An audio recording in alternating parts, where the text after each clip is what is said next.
আসসালামু আলাইকুম, welcome back to my channel. আজকের রেসিপিটা অনেক মজার আর সেই সাথে রান্না করাও খুবই সহজ। আর সেই রেসিপিটা হচ্ছে গাজরের হালুয়া। গাজরের পুষ্টিগুণ সম্পর্কে কম বেশি আমরা সবাই জানি। আজকে অল্প সময়ে তৈরি করে দেখাবো গাজরের হালুয়া। আর এই হালুয়াটা খেতে খুবই ভালো লাগে। আমার আজকের এই রেসিপিটি যদি আপনাদের কাছে ভালো লেগে থাকে তাহলে অবশ্যই একটি লাইক দিয়ে পুরো ভিডিওটি কন্টিনিউ করবেন প্লিজ। গাজরের হালুয়া তৈরি করার জন্য প্রথমে আমি এখানে নিয়েছি 3টি বড় সাইজের গাজর।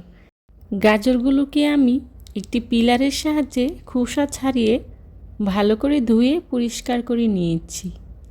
এবার একটি গ্রেটারের সাহায্যে গাজরগুলোকে আমি ভালো করে কুচি করে নেব। গ্রেটারের যে চিকন অংশটা আছে সেটা দিয়ে গ্রেট করার চেষ্টা করবেন, তাহলে গাজরগুলো অনেকটাই চিকন হবে এবং সিদ্ধ করতেও খুব একটা সময় লাগবে না। এভাবে আমি সবগুলো গাজরকে গ্রেট করে নিয়েছি। দেখুন, আমার সবগুলো গাজর গ্রেট করা হয়ে গিয়েছে।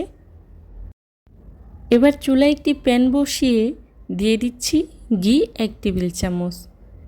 ঘিটা হালকা গরম হয়ে আসলে এর মধ্যে দিয়ে দিচ্ছি এলাচ 4টি আর দিয়ে দিচ্ছি আগে থেকে গ্রেট করে রাখা গাজরগুলো। এবার ঘিয়ের সাথে গাজরগুলোকে আমি 5 মিনিটের মতো ভালো করে ভেজে নেব। এতে করে গাজরটা অনেকটাই সিদ্ধ হয়ে যাবে। গাজরগুলোকে আমি কিছুক্ষণ সময় নিয়ে ভালো করে ভেজে নিয়েছি। এখন এর মধ্যে দিয়ে দিচ্ছি দুধ 1 কাপ। এখানে আমি দুধটাকে ভালো করে জাল করে ঘন করে নিয়েছি।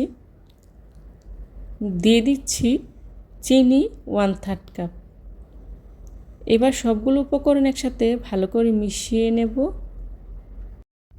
গাজরটা পুরোপুরি সিদ্ধ হওয়ার জন্যে কিছুক্ষণ ঢেকে রান্না করে নেব।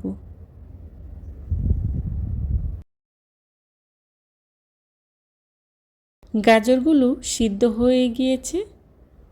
দেখুন, দুধটাও অনেকটাই টেনে এসেছে।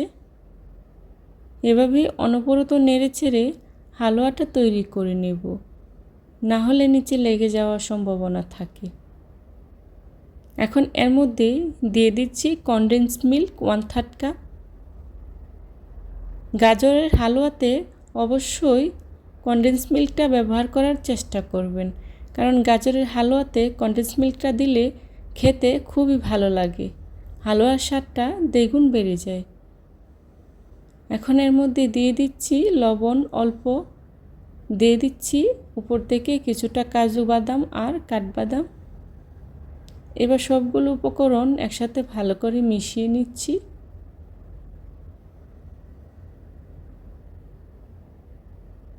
চেষ্টা করেছি খুবই সহজভাবে আজকের এই রেসিপিটি আপনাদের সাথে শেয়ার করার জন্যে।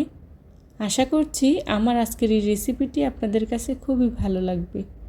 যদি ভালো লাগে তাহলে অবশ্যই লাইক, কমেন্ট, শেয়ার এবং সাবস্ক্রাইব করে পাশে থাকা বেল আইকনটি অন করে দিবেন, যাতে করে আমি ভিডিও ছাড়ার সাথে সাথে আপনাদের কাছে নোটিফিকেশন পৌঁছে যায়।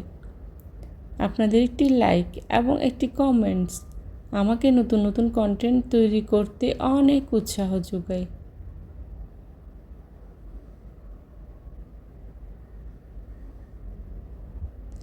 হয়ে গিয়েছে আমার গাজরের হালুয়া। এখন পরিবেশনের পালা।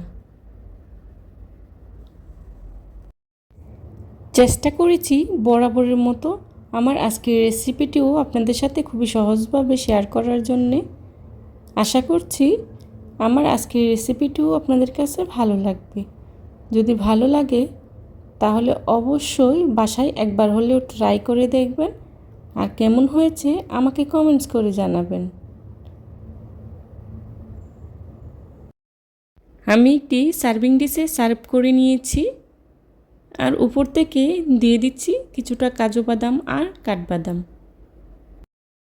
এটা যার যার পছন্দ অনুযায়ী আপনারা চাইলে যে কোনো বাদাম ব্যবহার করতে পারেন। এ ধরনের সব ঘরোয়া এবং মজার মজার রেসিপি পেতে আমার চ্যানেলটি ভিজিট করে আসবেন প্লিজ। যারা এতক্ষণ ধৈর্য সহকারে আমার ভিডিওটি দেখেছেন তাদেরকে জানাই অসংখ্য ধন্যবাদ।